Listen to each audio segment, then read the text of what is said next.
Hello book lovers and welcome back or welcome to Nakat's Bookish Cafe. Today I am here to do a casual mid-month check-in. Alright guys, so it is Sunday the 14th. Tomorrow I am jumping on a plane and heading to Mexico until next Saturday. So I decided to do kind of a more casual sit down for my wrap up just because I've been kind of busy prepping for this trip and everything, hence why I didn't even do my makeup for this video because I just need to get back to packing, doing any of the chores because everyone knows it's better to come back to a nice clean house. And then obviously I also need to edit this video so that it comes out tomorrow or as you're watching it today. But I wanted to kind of do this wrap up a little bit differently because usually what I do is I talk about all of the books that I have finished in the first half of the month, then tell you what I'm currently working on and what I still need to read. This time I'm kind of going to do it similar, but there are a couple books that I'm not going to talk about because they are coming out in a vlog in the second half of the month. And I've decided that what I want to do is that if I start a vlog in the first half of the month and don't finish it or the vlog doesn't come out before then, that I'm going to mention that I've read those books, but I'm not going to tell you about them. I will go ahead and talk about them in my monthly wrap up at the end of the month for those of you who don't watch vlogs, because I know there's some people that only watch vlogs and some people who only watch wrap-ups and some who watch both. So I try to accommodate all people. But in this case, I do have two books that I did read here in the first half of the month that I will not be talking about here, but I will talk about them at the end of the month after that vlog comes out. The first of the two is The Bandit Queens by Perini Schroff, and the other one is Born Darkly by Tasha Wolfe. So both of those have been completed so far this month, but they are in a vlog that I'm still working on because it's taking way longer than I wanted it to. And I will go ahead and talk about them more in depth during my July wrap up. That being said, this first half of the month has been rough when it comes to reading. So I have three other books to talk about that I have completed. Just kidding. Two books that I've completed and one book that I have DNF'd. So I was kind of sitting there being like, Natalie, June was such a great reading month. What the heck is going on this month? And it came to my attention that I technically didn't choose any of the books that I'm reading so far this month. We have my challenge book. We have the books that I needed to get on my TBR because of a themed reading vlog, and that themed reading vlog involved me doing a spinner wheel, so I didn't really get to select the books either. We have some book clubs. We have a book that I read for a TBR battle that Kim over an Expedition Through Pages does. And then we had a mom pick, and then we had an Instagram poll pick. So I technically did not choose like any of the books that I was reading this month. So I think that really shows that I'm the kind of person who wants to read the books I want to read when I want to read them. So hopefully in the future, I don't have any more months where I have like zero opportunity to choose my own books. But that being said, this month is not going great. We were off to a rough start. And let's go ahead and start with the DNF. Now, if you watched my mid-year check-in for my goals, you may already know that I DNF'd this book, and that is going to be Don Quixote by Cravantes. And I think I got maybe like 20 pages, or it might have been closer to like the 40-page mark, but this book doesn't like officially start until the 20-page mark. And this is a classic. It was for my challenge of reading 10 intimidating books in the year of 2024, and I bought this book because I was like, oh, it's supposed to be humorous, so I think I'm really going to enjoy it. And then I kind of set myself the challenge of reading 10 pages a day because I was like, this is a huge book. It's almost 1,000 pages, and I just need to slow and steady wins the race. We'll just read 10 pages a day. I proceeded to read 10 pages and not pick it up for 2 months. And then I read another 10 pages and decided I was going to DNF it. I'm gonna be honest, sometimes I DNF a really long book more easily than a short book because no one wants to spend 900 pages on a book they think they're gonna give 3 or 2.5 stars. But honestly, even if this book was only 200 pages, I would have no interest in continuing it. It just isn't for me. I have zero interest in this character, and I know I only gave him 20 pages, but the way I don't have the energy to deal with some idiot who doesn't comprehend how his actions impact other people, I can just watch the 2024 political debates for that. Thank you very much. So I also really do struggle with old-timey writing. I'm a modern person who likes modern writing most of the time. I do have a book on my list that I'll be talking about later that is technically older, and I'm really enjoying the writing. But this writing for me, I was just like, no thoughts, head empty, and I don't see any reason for me to continue this classic. And I'm gonna be honest, I took the Count of Monte Cristo off of my TBR as well because I was just like, oh, I don't like classics, so why would I read the ones that are 900 pages long? So, you know, we are over pretending like we are into classics, trying to seem intellectual, trying to relate to all those people with English degrees. Like, if you love this book, that's great for you. It's just not for me, and I'm not gonna feel guilty about the fact that I have zero interest in reading books like this anymore. I mean, obviously there's merit to it. It's been around for like the longest time ever, but there's other people enjoying it. I will go ahead and unhaul this at some point. I'm gonna be honest, these books from Barnes & Noble are like really crappy quality because this book is literally like falling apart. I don't know if you can really like see, but like the pages are kind of coming out, and I read 40 pages of this. Like, imagine how this book would look if I actually read all 1,000 pages. It would just be crumbling to dust in my hands. So that's a DNF. So we DNF'd my second challenge book, and I think it takes a really special type of book for me to want to read it if it's over like 700 pages. Like 500, 600 pages, I'm like, okay, that's a long fantasy book. But like once we get over 700, 800 pages, like what are we doing?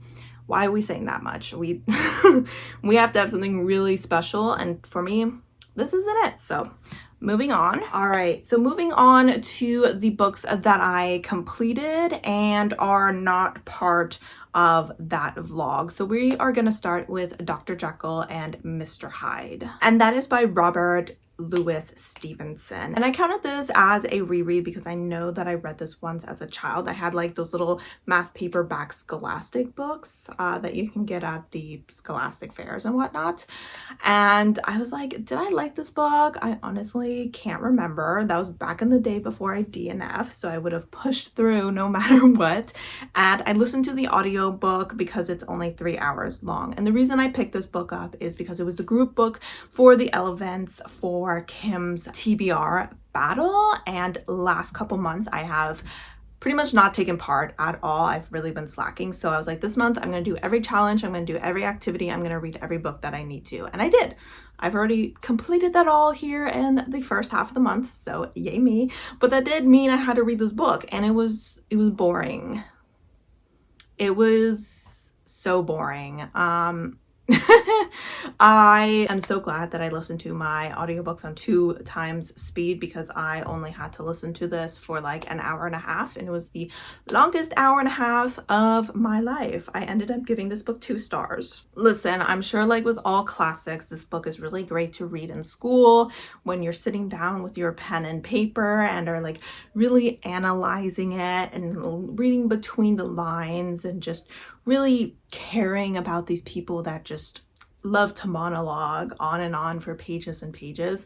But when you're sitting down to enjoy a book, just like while you're at the gym, while you're doing some grocery shopping, which is what I was doing, then this book is not it.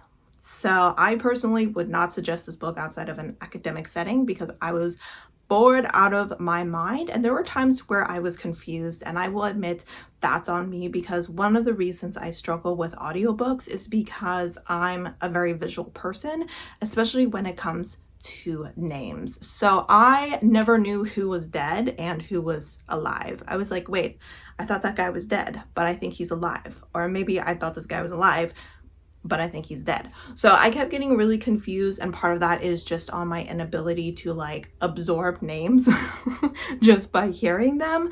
But overall, this book was really short. I understand why it's important. It's got kind of those good versus evil, and which is stronger and which does man lean more towards and which drives man more kind of situations going on. So that's great and all, but personally, not my cup of tea. I read it again. I got another reread, so we'll count it good. The only other book that I finished so far this month that isn't in that vlog is a nonfiction book, because one of the challenges for Kim's game was to read a nonfiction. I was like, you know what? I've been slacking on my nonfiction goals, so let's do it. And I ended up picking up one of my shortest nonfiction books. I mean, this one is not even 200 pages. It's like 130 pages long. And this is a book that my friend gifted me last year for my birthday. And it is called 21 Miles of Scenic Beauty and Then Oxnard by Martin Alberto Gonzalez. And my friend does live in Oxnard. My family lives near that area. They're not in Oxnard, but they're around that area.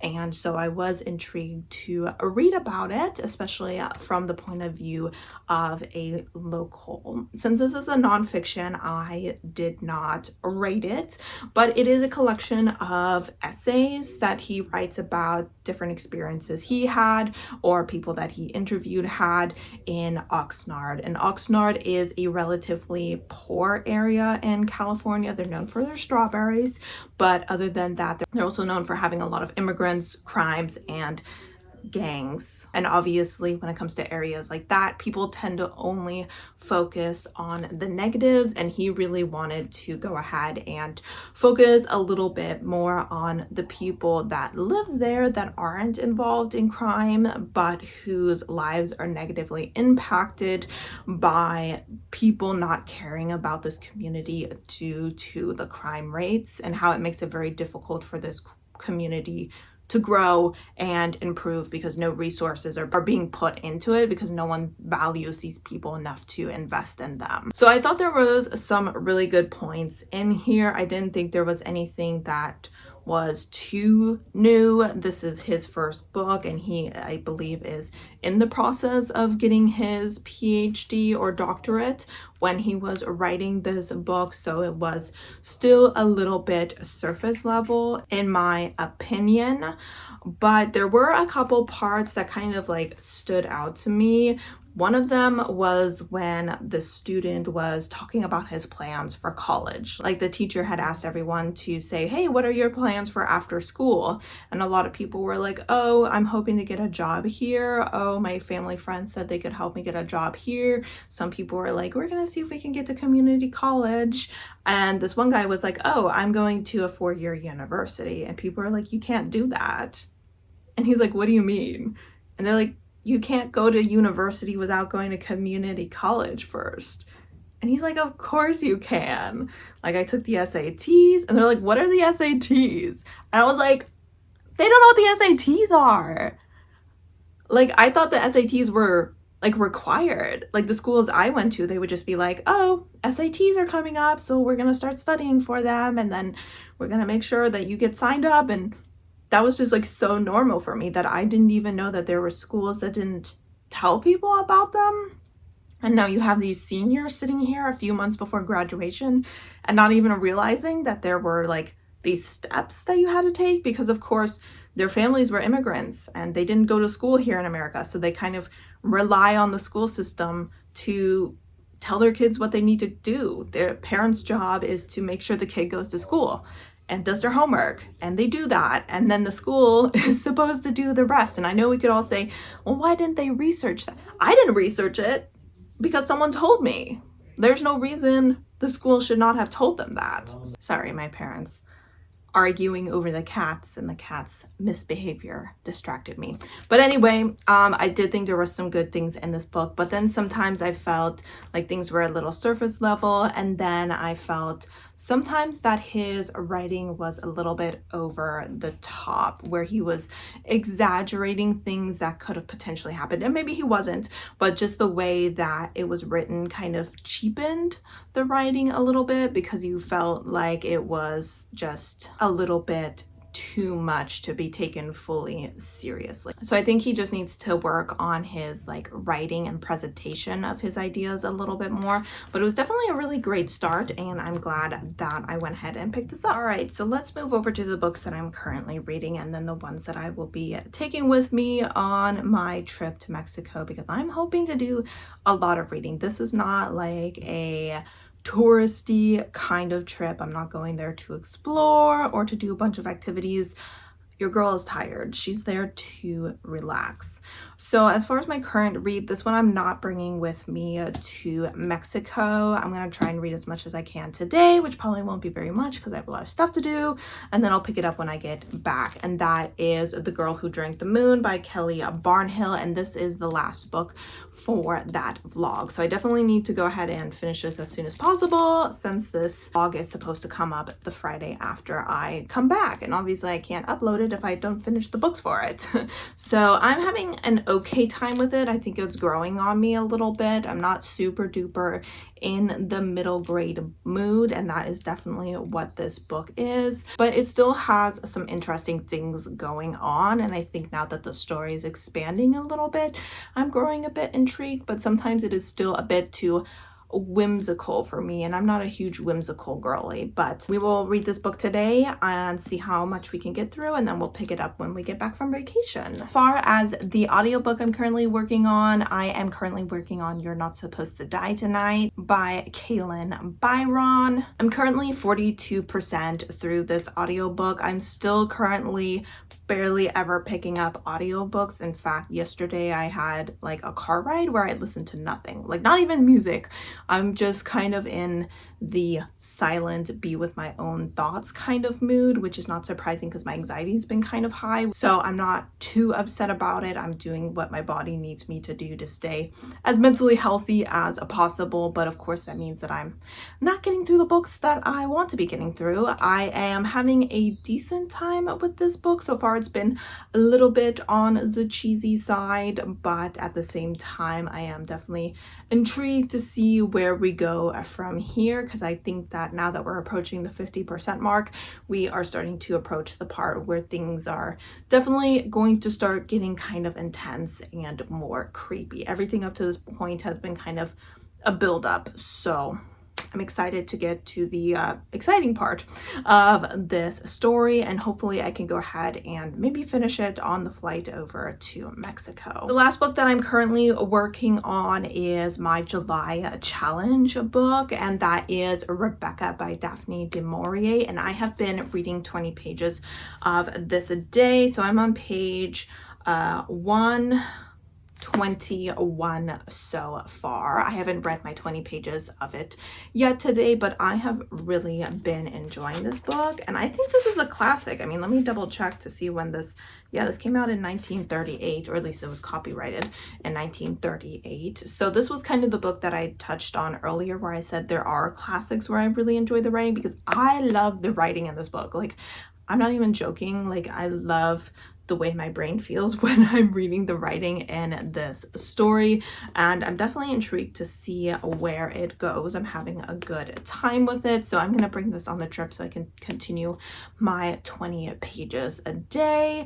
That is how many pages I need to read in order to finish this book by the end of the month, which is the goal. So I will have that with me on my trip. The next two books that I'm bringing on this trip are ones that I have not started yet, but the first one is going to be It Happened One Summer by Tessa Bailey. This was my mom pick for a romance book, and she decided to go with a summary book. So I was like, well, that means I have to go ahead and bring it on this trip. Me and my mom are going on to Mexico. So this is definitely going to be a vacation vibe. Plus it's a contemporary romance, so hopefully it doesn't take me too long to read. I'm also going to be bringing my Kindle so that I can go ahead and read The Secret of the Moon Conch by David Bowles. And this is a book I will be getting from my library. I haven't uploaded it yet, so fingers crossed no one went ahead and requested that book while I was procrastinating on uploading it. But that is another book that is on my TBR, and considering there's the word conch in it, I was like, shells, beach, seems like a good time. Also, this is a story that I'm just super excited for, so hopefully I can go ahead and get to that. Final book I am bringing, I'm not sure if I'll get to it. It really depends on how much reading I end up doing in Mexico, but it is the book club book, and I just want to go ahead and make sure I get started on it because I have no idea when we need to finish this book by. But it's called Where Sleeping Girls Lie by Faraday Abeki Umedi, and this is from an author I have really enjoyed in the past. Is this giving vacation vibes? Not even a little bit, but I am really excited to check out this book. I've heard relatively good things about it, not as good as Ace of Spades, but people are still having an enjoyable time with it, so hopefully I am the same. So this is the final book that I will be bringing on the trip. That being said, once I get back, assuming I finished all these books, which probably won't happen, I still have a couple books that are technically on my TBR. My hold for This Is How You Lose the Time War, I feel like I keep calling it This Is How You Win the Time War, but it's lose. This Is How You Lose the Time War has finally come in from the library. This was my June challenge book, so I would like to go ahead and get to that this month. I'm not sure if it'll happen, but I mean, it does seem like this book should be relatively quick to read because it's short and all the words are pretty big and spaced out, but it is probably the lowest priority on my list since it's not officially on my TBR, and I am completing a challenge book this month by finishing Rebecca. And the final book that is still on my TBR, that's, I don't know. I mean, I definitely want to read it. It's just, am I gonna get to it? Maybe I'll start it, but I probably won't finish that.